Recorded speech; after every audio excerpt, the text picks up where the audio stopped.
वाहिगुरु जी का खालसा वाहिगुरु जी की फतेह। अनमोल विचार चैनल विच आप सब का स्वागत है।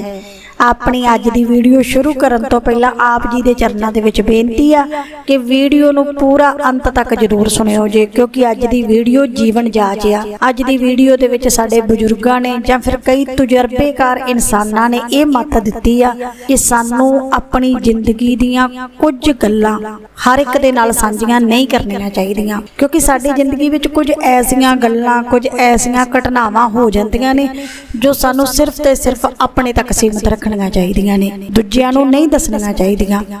क्योंकि जेकर वो गल्लां वो घटनावां बारे असीं दूजियां नूं दसदे आ तो बाद दे विच सानू पछताउणा पै सकदा है। वो दसियां होईयां गल्लां करके साडे खुद दा नुकसान हो सकदा है। तो अज दी वीडियो दे विच बस आपां इहो जानण दी कोशिश करांगे कि वो किहड़ियां खास 5 गल्लां ने जिहड़ियां सानू किसे दे नाल सांझियां नहीं करनियां चाहीदियां अते क्यों नहीं करनियां चाहीदियां, की नुकसान हुंदा है, ये भी सारी गलबात करांगे। इस करके वीडियो नूं पूरा ध्यान दे नाल जरूर सुनियो। जे वीडियो चंगी लगी तुसी भी इन्हां गल्लां दे नाल सहमत हो तो फिर वीडियो नूं लाइक शेयर करके कमेंट बॉक्स दे विच अपने विचार जां फिर वाहिगुरू जी जरूर लिख के आउणा। तो आओ अज दी वीडियो शुरू करते हैं। ये 5 गल्लां आपां एक कहानी दे राही समझण दी कोशिश करांगे। ये कहानी आ उस नौजवान दी जिहदे कोल कोई भी पक्का काम धंधा पक्का रोजगार नहीं सी। जिथे भी उन्होंने कोई काम मिलदा वो काम कर लैंदा। इसे तरह उहदे घर दा गुजारा चल रहा सी। घर दे विच उहदे माँ बाप छोटे भैन भरा अते खुद वो आप रहिंदा सी अते सारे घर दी जिम्मेवारी इसे नौजवान दे उत्ते सी, क्योंकि ये वड्डा सी। कहंदे समा बीत्या इस नौजवान दा विआह कर दिता गया। हुण घर दीयां जिम्मेवारियां घर दे खर्चे अगे नालों भी वध गए, पर रोजगार कोई नहीं सी। तां घर दे हालात दिनों दिन खराब हुंदे जा रहे सी। जिथे भी काम मंगण दे लई जांदा अगों ना हो जांदी। वो कह दिंदे कि साडे कोल बंदे पूरे आ, सानू नवे बंदे दी लोड़ ही नहीं आ। तां इह निराश हो के घर नूं वापस आ जांदा। कहंदे हुण पत्नी भी इहनूं वार-वार कहंदी कि तुहानू काम करना ही पैना है, नहीं तो अपने परिवार का गुजारा किंज चलेगा।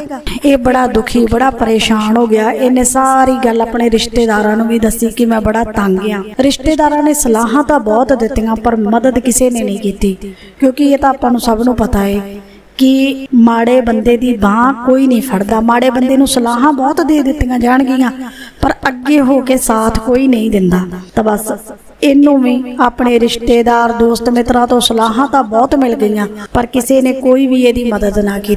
फिर इहदी पत्नी कहन लगी भी अपने घर का गुजारा इंज नहीं चलना, तुसी चंगी तरह जाके काम दी भाल करो। ते कहंदे दुखी नौजवान कहन लगा भी मैं काम लभण दी कोशिश करदा है पर कोई भी मैनूं काम ते रखण नूं तैयार ही नहीं आ।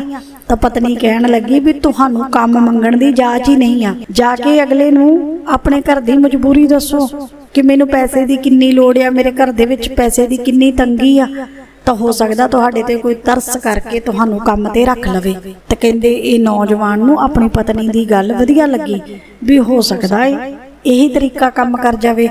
ते कहंदे अगले ही दिन इन्हें फिर उन्हां लोकां दे कोल जाना शुरू किया जिन्हां दे कोल पहलां भी काम मंगण गया सी पर उन्होंने काम ते रखिया नहीं सी। पहलां सेठ जी दे कोल गया, सेठ जी तो जाके काम मंगिया तो सेठ जी ने कहा भी भाई मैं तेनों बड़ी बारी मना कर चुकिया है, तेन दस्सिया भी साडे कोल नवां बंदा रखण दी जगह नहीं आ, जदों लोड़ होई तो मैं तेनों दस दवांगा पर इस वक्त सानूं नवें बंदे दी लोड़ नहीं आ। पर इस मनुख ने अपने घर दीयां मजबूरियां दसियां कि मेरा नवां विआह होया है, साडे घर दे विच तां रोटी भी मसां पक रही है, पैसे दी बहुत तंगी आ, तां इस करके कृपा करके मैनूं काम ते रख लो। तां कहंदे सेठ ने तरस करके काम दे उत्ते रख लिया। हुण ये रोज रोज काम ते जान लगा, बड़ा खुश सी। पत्नी भी खुश सी कि मेरा दिता होया तरीका काम कर गया। कहंदे पर कुछ क दिन काम ते गया तां इहनूं महसूस होण लगा भी सेठ बाकी मजदूरां दे नालों मेरे कोलों काम ज़्यादा लै रहा है अते मैनूं तनख्वाह भी उन्हां दे नालों घट दे रहा है। इस करके इहने सेठ नूं इह गल कही कि सेठ जी काम मैं ज़्यादा करदा हाँ पर तनख्वाह तुसीं मैनूं घट दिंदे हो। तो कहंदे सेठ अगों गुस्से विच आ गया।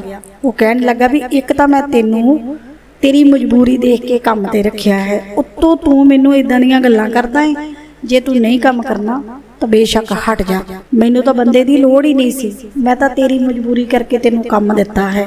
कहंदे हुण ये अपने आप नू उत्थे होर भी बेबस समझण लगा। कहंदे जो इहदे नाल दे वर्कर काम करदे सी उन्हां नूं भी पता लग गया कि इहनू काम तरस दे आधार ते मिलिया है। विचे विच सारे इहदे बारे गल्लां करदे, इहदा मजाक उड़ाउंदे, इहनू बड़ा ही दुख लगदा। एक तां काम सारियां दे नालों ज़्यादा करना पैंदा, एक पैसा इहनू घट मिलदा, तां इस गल्लों इह बड़ा ही दुखी परेशान रहन लगा। हुण तां इहदा काम दे विच मन भी नहीं सी लगदा। एक दिन इसे तरह दुखी परेशान मन में यह फैसला करके तुरया जा रहा सी कि मैं अपने काम तो जवाब दे देवांगा, मैं हुण इस जगह ते काम नहीं करांगा।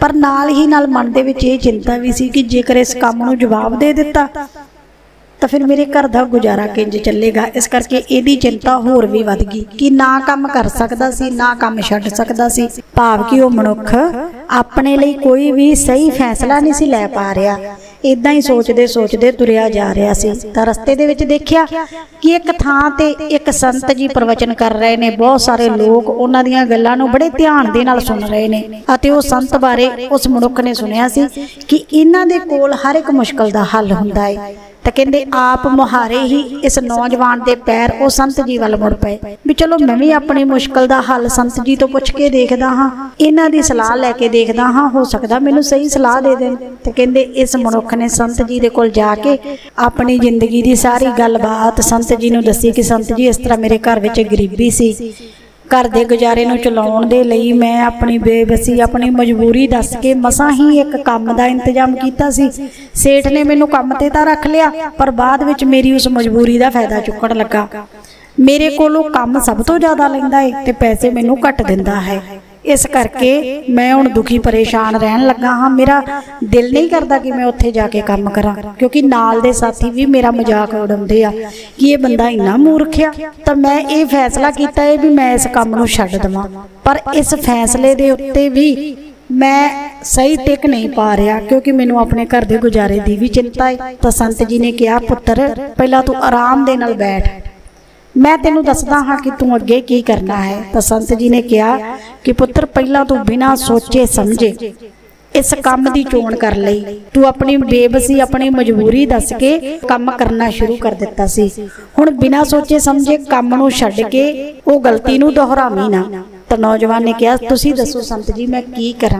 तो संत जी ने कहा कि पुत्र तू अपनी जगह ते बिल्कुल ठीक है, जो तू काम छड्डण दा फैसला किया है ना वो तेरा फैसला बिल्कुल ठीक है क्योंकि जिथे साडी इज्जत ना होवे, जिथे साडी मेहनत दा साडी काबलियत दा सानू पूरा फल ना मिले उत्थे सानू काम नहीं करना चाहिए अते अपने मन नूं मार के काम बिल्कुल नहीं करना चाहिए। जिथे लोग साडा फायदा चुक रहे आ सानू पता लग गया कि साडे नाल गलत हो रहा है तो वो गलत नूं रोकना साडा फर्ज। पर पुत्र तेरा ये फैसला तो सही आ कि तू काम छड्ड दਵੇਂ पर यह समा सही नहीं आ क्योंकि तेरे घर के हालात भी बहुत खराब चल रहे ने। तेरे घर विच पैसे की तंगी चल रही आ तां घर परिवार नूं मुख रखदियां होइयां तू सब तो पहला अपने लिए चंगा कामकार लभ अते हुण जिहड़ा काम लभेगा ना वो तू किसी नूं अपनी मजबूरी बेबसी दस के नहीं लभना, अपनी काबलियत के आधार दे उत्ते वो काम लभना है। जिथे तेरी काबलियत नूं देख के तेरी इज्जत होवे, तेरे काम की कदर होवे अते तेरी मेहनत तेरी काबलियत दा तेरी योग्यता दा तैनूं पूरा फल मिले। पहला तू अपने लिए चंगा काम कार लभ ला, फिर उस तो बाद इधर जवाब दे के तू उस पासे काम ते लग जावीं। तां नौजवान ने कहा कि संत जी तुसीं तां मेरी मुश्किल झट विच आसान कर दित्ती, मैं इसे तरह करांगा। फिर वो नौजवान ने कहा कि संत जी मैनू होर भी जीवन जाच दसो तां जो मैं अगे चल के अपनी जिंदगी दे विच कदी दुखी जां निराश ना हो पावां, लोग मेरा इस तरह फायदा ना चुक पाउण। तो संत जी ने समझाते हुए कहा कि पुत्र एक कुछ गल्लां ने जो सानू कदे भी दूजियां दे नाल सांझियां नहीं करनियां चाहिदियां। कई बार असीं जाणे अणजाणे दे विच अपना दुख अपना दर्द अपनी मजबूरी दूजियां नूं दस बैठदे आ पर यह दुनिया बहुत चंदरी आ। अज दी दुनिया किसी के दुख दर्द नूं देख के उन्होंने हौसला देने की बजाय उन्होंने हिम्मत देने की बजाय उहदी उस मजबूरी का फायदा चुकण की कोशिश करते आ, उहदा मजाक उड़ाउंदे आ। तां सब तो पहली गल ये ध्यान विच रखी कि कदे भी अपनी बेबसी अपनी मजबूरी किसी नूं नहीं दसनी, नहीं तो लोग फायदा चुकणगे। जे घर विच थोड़ा है ना थोड़ा खा के गुजारा कर लो पर कदे भी बाहर जाके ना दसो। हुण देख तू बाहर जाके अपने रिश्तेदारां नूं, दोस्तां मित्रां नूं, उस सेठ नूं अपनी मजबूरी दसी भी तेरे घर दे विच किन्नी तंगी आ, तुहाडे घर रोटी दा गुजारा करना भी मुश्किल हो गया है। तो उन्हां नूं पता सी कि तू तो बिल्कुल बेबस आ, हुण इहनूं मजबूरी विच काम करना पवेगा, जिन्ना मर्जी इहदे तों काम लै लओ। तेरे दोस्त रिश्तेदारां ने तेरी गरीबी करके तेरा साथ छड्ड दिता अते उह सेठ ने तेरी मजबूरी बेबसी दा फायदा चुकना शुरू कर लिया। इसे करके सियाणे कहंदे भी थोड़ी खा के गुजारा कर लो, पर किसे तो आस उम्मीद ना रखो। हर एक दे नाल अपना दुख दर्द साझा ना करो, क्योंकि गरीबी दे विच लोक सलाहां ज़्यादियां दिंदे ने। कोई विरला मनुख हुंदा जो गरीबी दे विच माड़े समय दे विच आके साडी बांह फड़ लवे, नहीं तां सलाहां देण वाले बहुत मिल जाणगे। ਅਤੇ दूसरी गल कि अतीत दीयां घटनावां, अतीत दीयां गल्लां हर एक दे नाल साझीਆਂ नहीं करनियां चाहीदियां। ये दस्सण करके भी साडा नुकसान हो सकदा है। कई बार असी अपने अतीत दीयां कुछ ऐसियां गल्लां दूजिਆਂ ਨੂੰ दस दिंदे आ, फिर उन्हां दीयां नज़रां दे विच साडा उਸੇ तरह दा किरदार बन जांदा है, सानू उसे नज़रिए दे नाल देखदे आ। तो कोशिश करो कि अपने अतीत दीयां घटनावां, अतीत दीयां बीतियां गल्लां हर एक दे नाल साझीਆਂ ना करो। उस तो बाद है तीसरी गल कि अपने परिवार दीयां गल्लां दूजिਆਂ दे नाल साझीਆਂ नहीं करनियां चाहीदियां, क्योंकि परिवार दे विच कई तरह दीयां कई गल्लां हो जांदियां ने, पर जदों आपां दूजिਆਂ दे नाल जाके ये गल्लां बाहर दसदे आ ना, कई लोग इस गल का फायदा चुक लेंदे आ, साडे परिवार दे विच फुट पाउण दी कोशिश करदे आ। जिवें घर दे विच दो जी आपस दे विच लड़ पए तां परिवार दी लड़ाई कोई खास गल नहीं है, निक्कियां निक्कियां गल्लां तो कहा सुनी चलदी रहिंदी आ, पर जेकर वो गल्लां परिवार विच रहण तां छेती सुलझ जांदियां ने। पर जदों ही वो गल्लां बाहर तीसरे बंदे विच जांदियां ने तां तीसरा बंदा साडे विच फुट पा सकदा है, तीसरा बंदा साडी उस लड़ाई झगड़े नूं होर भी वधा सकदा है। तीसरे की दखलअंदाजी कदे भी अपने घर परिवार दे विच नहीं होनी चाहिए, साडा नुकसान कर जाती है। अते कई बार फिर परिवार के जीआं नूं दुख भी बहुत लगता है। जिवें हुण मान लो कि आपां अपनी जिंदगी का कोई अहम फैसला लेना है, जेकर आपां अपने माँ बाप नूं छड्ड के, अपने किसी वड्डे भैण भरा नूं छड्ड के किसी तीजे बंदे की सलाह लैने आ तां दुख हुंदा है ना, भी घरदिआं नूं तां उस गल बारे पता ही नहीं, बाहरों पता लग रहा है। तां इदां भी नहीं करना, पहला परिवार आ, परिवार दे नाल सलाह करनी है। जे परिवार दे विच छोटी मोटी गल तो कहा सुनी हो गई है ना, वो गल बारे भी बाहर जाके ढंडोरा नहीं फेरना कि मेरी फलाने जी दे नाल कहा सुनी हो गई है। अजकल लोग मौका देखते आ अते मौके का फायदा चुकण लग्गिया जरा परहेज नहीं करते। उस तो बाद भी अपनी आमदन बारे कदे किसी नूं सही ना दसो। हुण इत्थे गल बड़ी ध्यान दे नाल समझनी, आमदन बारे ना दसण दी पिछली वजह यह आ कि जे तां आपां लोकां नूं अपनी गरीबी बारे दसांगे, तंगी बारे दसांगे तां लोग साडा मजाक उड़ाउंदे आ, साडा साथ छड्ड जांदे आ। इत्थों तक कि अपने दुख सुख विच शामिल करना भी जरूरी नहीं समझदे, कहंदे भी इहदे तों की लैणा। अते जेकर बहुता पैसा है, आमदन चंगी आ, उहदे बारे दसना शुरू कर दिता ते फिर कई लोग साडे ते आस उम्मीद ला के बैठ जांदे आ। जदों भी किसी नूं लोड़ पैंदी आ तां ओह फिर सब तो पहला साडे वल ध्यान करेगा भी उहदे तों मदद मंगदे आ। मदद करनी बहुत चंगी गल आ, पर मदद उत्थे करो जिथे साडी मदद दी सख्त लोड़ आ।